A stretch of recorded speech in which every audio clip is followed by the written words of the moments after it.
E aí, moçadinha, tudo beleza? Bom, gente, eu tô preparando uma série de vídeos dentro da mesma temática, que é a respeito da regulação do pH no organismo, tá? Então, chamado equilíbrio ácido básico, né? Então, eu vou destrinchar esse assunto em diversos vídeos, tá? Numa sequência aí. E vamos começar com o primeiro agora, fazendo uma breve introdução desse tema, tá ok? Então vamos passar desde aspectos gerais, até os mecanismos de regulação do pH, até os distúrbios ácido-base e diagnóstico, belezinha? E um pouquinho de tratamento também, como é que a gente ajusta o pH em situações de anormalidade. Vamos começar essa maratona? Então vem comigo! Regulação do pH, né, do nosso organismo, a gente está se referindo basicamente ao pH plasmático, né? Então vocês sabem que os líquidos, né, os meios aquosos, as soluções, elas apresentam esse índice que a gente chama de pH, né? E o plasma não vai ser uma exceção a essa regra. Então a gente tem um pH do plasma, quer dizer, do sangue. E por que ele que é regulado? Porque é o líquido que interage com todos os tecidos do organismo, né? Então a gente vai ter esse pH se refletindo no líquido intersticial, que é aquele líquido que banha as células, e no líquido intracelular, que está dentro das células. Tá ok?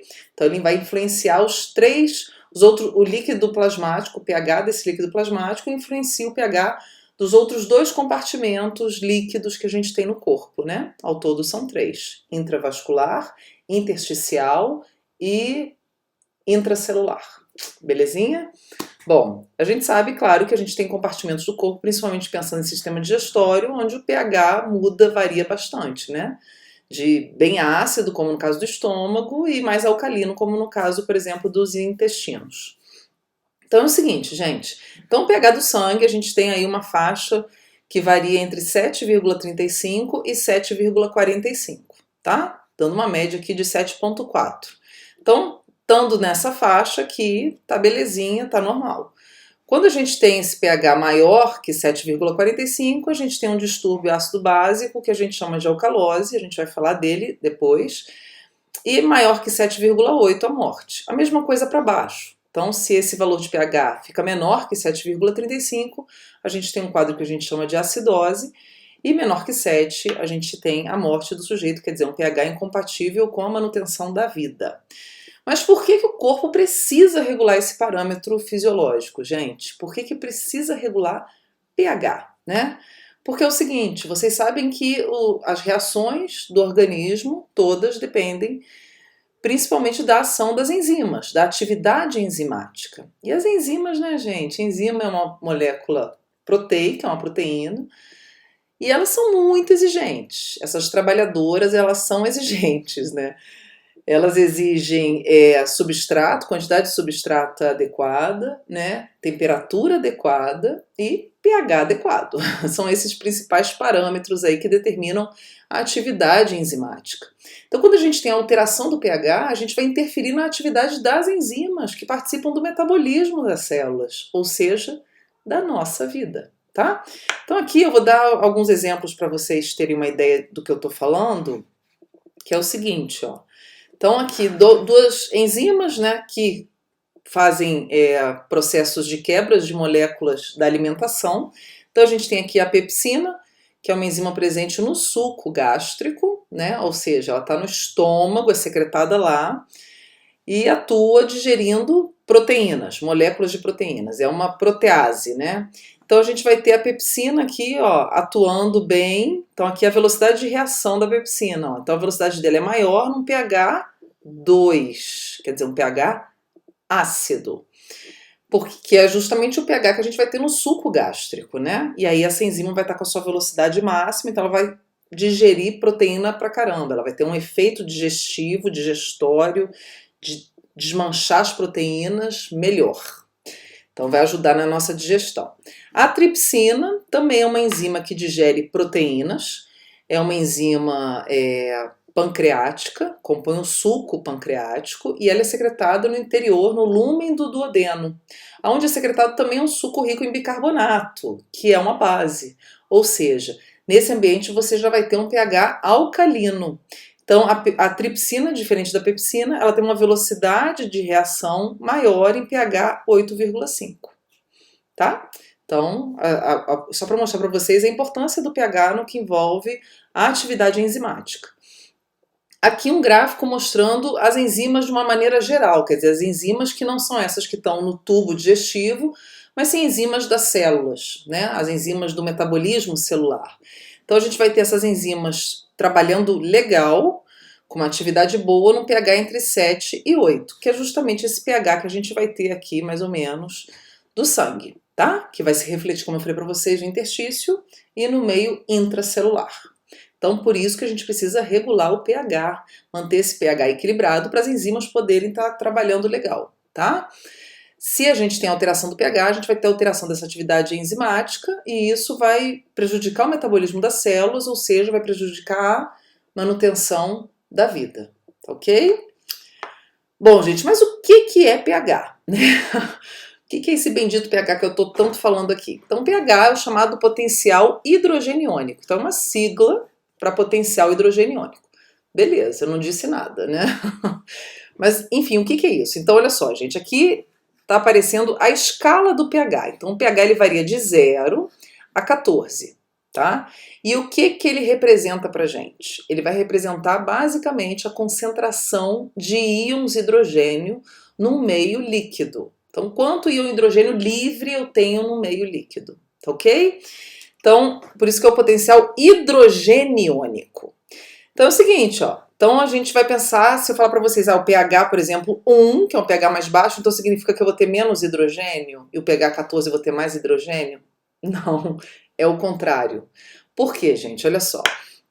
Esse pH, a gente expressa ele dessa forma, justamente porque se a gente for expressar concentração de hidrogênio, ia ficar uma coisa meio estranha, assim. O pH é igual a 10 menos 7, elevado, né, a potência menos 7.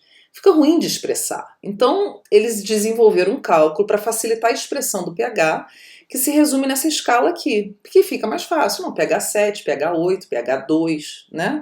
Então é o seguinte, por que isso? Olha só. Então, o pH, esse cálculo, ele vem a partir da concentração, tá vendo? Do hidrogênio, na realidade a partir do chamado antilog, que é esse menos log da concentração de hidrogênio. Então aqui ele está mostrando para a gente uma concentração de hidrogênio, olha só, de 0,001, ou seja, 10 a menos 3. Aí, isso é muito fácil, gente. Às vezes o pessoal quebra a cabeça com esse negócio, né? Porque tem conta e tudo, mas não é nem um bicho de 7 cabeças. Então isso basicamente é o seguinte, ó. Então aqui, né, um menos com menos vai dar mais, então significa que o pH é igual a 3. Então nada mais é do que você pegar o expoente negativo da concentração de hidrogênio e deixá-lo ele positivo. E aquele é o valor do pH. Então significa que num pH 3 eu vou ter uma concentração de hidrogênio 10 elevado a menos 3, ou seja, 0,001, tá? Bom, vou botar um outro exemplo aqui para facilitar. Vamos lá, ó. Aqui um pH onde a concentração de hidrogênio é 0,1, ó, né? Então, ou seja, a gente vai ter uma concentração de hidrogênio 10 elevado a menos 1. Significa que eu vou ter um pH igual a 1. Então, isso tudo foi feito para facilitar a expressão do valor, tá? Para a gente não ficar falando, pH igual a, né, 10 elevado a menos 1, menos 3, menos 7, enfim. Então, usou-se o antilog para transformar esse expoente positivo. E aí eu falo para vocês, olha só. Onde eu tenho mais hidrogênio? No 10 a menos 1, né, no 0,1, ou no 0,001? No 0,1, né, gente? Que é um valor maior. Então, eu tenho mais hidrogênio no pH, que é igual a 1, do que o pH igual a 3. Quanto menor o valor do pH, mais hidrogênio eu tenho. Ou seja, mais ácida é a solução, tá ok? Então a gente considera o seguinte, ó, na escala do pH, né, entre 0 e 6,9, eu tenho um pH ácido, tá? Na verdade, até 6,99, né? O pH 7, eu tenho as substâncias chamadas de neutras, né? E o pH maior que 7 são as bases, ou substâncias alcalinas. Então eu tenho um pH mais alcalino. Então significa o seguinte, ó, quanto menor o pH, mais ácida é a substância ou a solução, tá? Então à medida que a gente vai aumentando esse pH, ele vai ficando menos ácido até virar neutro. Aumentou um pouquinho, vira uma base, inicialmente fraquinha, e depois ela vai ficando fortona, né? pHs muito elevados são substâncias mega ultra alcalinas, tá ok? Como tá mostrando aqui, né? Ó, é amoníaco, né? Pasta de dente, o sangue está aqui mais ou menos próximo do neutro, tá vendo? Ele é levemente alcalino, como a gente viu, ele é um pouquinho maior que 7, né? E ácido a gente tem ó, limão, suco gástrico, tá vendo? Vinagre, tá ok? Bom, então é o seguinte, então basicamente o que a gente vai ter, né, entre as moléculas, ou elas são ácidos ou elas são bases, né? Então o que basicamente é ótimo, muito bom de base aqui. O que é um ácido, gente? Aquela coisa de escola, né? Então no meio aquoso, o ácido é aquela substância que libera íons hidrogênio. Então quanto mais ele libera hidrogênio, menor é o pH, quer dizer, mais ácido é esse pH. Então aqui eu botei um exemplo, o ácido clorídrico, que é justamente o ácido que compõe o suco gástrico, né, no estômago. A gente vai ter que é o HCl, ó. Então o ácido clorídrico, quando ele dissocia em meio aquoso, ele libera o hidrogênio, né? Então a gente vai ter o desprendimento aqui, ó, dissociação do hidrogênio e do cloreto, né? Eles se desprendem, se dissociam. E aí esse hidrogênio, então, ele aumenta naquele meio líquido. Significa que eu vou ter redução do pH, né? O ácido clorídrico com ácido forte. Aqui uma base, vamos dar o exemplo da base aqui, o hidróxido de sódio. Então o hidróxido de sódio, que é uma base forte também, as bases quando dissociam, elas não liberam hidrogênio, elas liberam hidroxilas, íons hidroxilas. Que acontece o que, gente?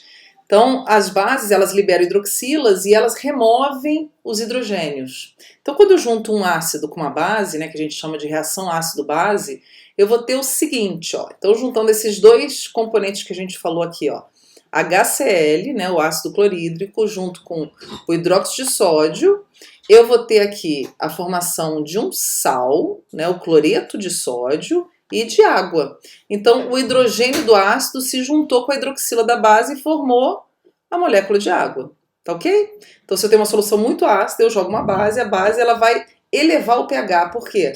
Porque a gente vai ter a remoção desses íons hidrogênios livres. Belezinha? Bom, gente, então agora entendendo essa parte essencial, né, de compreensão de conceito do que é pH, do que é pH, do que é um ácido, do que é uma base, vamos voltar para a história do pH do sangue, que é o que nos interessa, né? Agora a gente já sabe. Então é a quantidade de hidrogênio livre. Então quanto menor o pH, mais hidrogênio. Quanto maior o pH, menos hidrogênio. Então, no sangue, né, vamos ver aqui uma escala de novo, aquela escala que eu mostrei para vocês de pH no sangue. A gente vai ter o seguinte, né, então a gente vai ter um pH médio aí de 7,4, ou seja, está um pouquinho maior que o 7, então ele é levemente alcalino, né, quase praticamente neutro. Variando entre 7,35, é o pH mínimo aceitável para o sangue, né, para ser considerado normal, indo até 7,45 de pH máximo. Aonde no sangue venoso a gente vai ter a variação nesse intervalo aqui, ó, 7,35 e 7,40. O pH do sangue venoso ele é mais ácido, a gente vai entender por quê.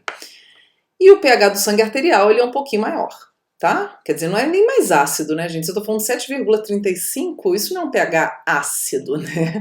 É um pH, como eu falei para vocês, levemente alcalino. Acima de 7 a gente já considera o pH alcalino, neutro é 7 cravado, tá? Então, no sangue venoso a gente tem esse pH menor, a gente vai ver, porque a gente vai ter uma quantidade maior de substâncias ácidas derivadas principalmente do metabolismo celular, tá? E o sangue arterial vai ser um pouquinho maior. Beleza, então esse é o que a gente considera de normal para pH do sangue. O pH mínimo permitido é de 6,85. Isso é normal? Não, não é normal. Isso já considera um quadro, um distúrbio ácido-básico que a gente chama de acidose. Então, quando o indivíduo está com pH menor que 7,35, a gente já diz que está acontecendo um quadro de acidose, tá? E a gente vai falar mais disso depois num vídeo só de distúrbios ácido-básico. E maior que 7,45, a gente fala que o indivíduo está com uma alcalose, tá ok? Bom, então é o seguinte, gente. Esses dois são os chamados distúrbios ácido-base, tá? e a gente vai ver como é que eles acontecem. Bom, menor que 6,85, caveirinha, significa o quê? Morte. E maior que 7,95, também. pHs incompatíveis com a vida, as enzimas param de funcionar e a gente tem as células parando totalmente seu funcionamento, a geração de ATP, a manutenção de bombas iônicas, e aí a coisa começa a ficar feia, elas começam a morrer. A gente começa a ter morte celular. Belezinha? Bom, gente, então o que vai garantir que o nosso pH ele fique flutuando só nesse intervalo entre 7,35 e 7,45? A gente vai ter sistemas de regulação de pH. Então, o que a gente chama de sistemas de tamponamento, né? Lembrando que esse termo tamponamento, ele significa que é sistema que impede mudança brusca de algum parâmetro fisiológico. Aqui no caso a gente vai falar do pH e ele está muito ligado à questão do pH, né? Então quando a gente fala de solução tampão, por exemplo, uma solução que tem um pH mais estável, mas a gente usa isso para outras coisas também, né? O sistema barorreceptor é um sistema de tamponamento pressórico, ou seja, ele impede variação brusca da pressão arterial. Bom, então o que tampona o sangue e impede que o pH varie bruscamente? A gente vai ter basicamente 3 sistemas. Então vamos a eles aqui, vamos falar deles um pouquinho. Então o primeiro é o químico, tá? E a gente vai fazer um vídeo de cada um deles separadamente para não ficar muito cansativo, né? Que envolve basicamente substâncias químicas, que a gente chama de par de tampão, que vão estar presentes no sangue, e aí qualquer elemento que surja, se surgir um ácido, a basezinha vai lá e neutraliza. Se surgir uma base, o ácido vai lá e neutraliza, ou seja, tampona. A gente vai falar dele. A gente vai ter o sistema respiratório como importante sistema de tamponamento, tá? Através do processo de ventilação pulmonar. E a gente vai ter o sistema renal também, através da excreção de ácido, ajudando a manter o pH equilibrado do corpo, tá? Então são os sistemas que mantêm o pH naquele intervalo que a gente comentou. E eles atuam juntos, vão trabalhar juntos, e eles variam muito de acordo com a velocidade de atuação, tá? Então, o sistema químico é um sistema que a gente considera imediato, de ação imediata, quer dizer, chegou no sangue algum ácido, alguma base, ele já vai lá e neutraliza, num instante. O respiratório, ele é considerado um sistema de ação rápida, tá? Então, ele tem um mecanismo de ação rápido, atua rapidamente. E o sistema renal, ele vai ter um mecanismo mais lento de atuação, até por conta do próprio processo de fisiologia renal, que envolve filtração do sangue e tudo, e a gente vai falar um pouquinho disso. E aí a gente vai ter essa diferença, mas lembrando que os 3 trabalham juntos, tá ok? E um, às vezes, compensa a falha do outro, tá? A gente vai falar disso. Belezinha, gente? Bom, então era isso que eu tinha para falar para vocês, para não ficar um vídeo muito longo. E no próximo vídeo a gente volta para falar a respeito do tamponamento químico do sangue, tá? A gente vai fazer um vídeo de cada um deles, beleza?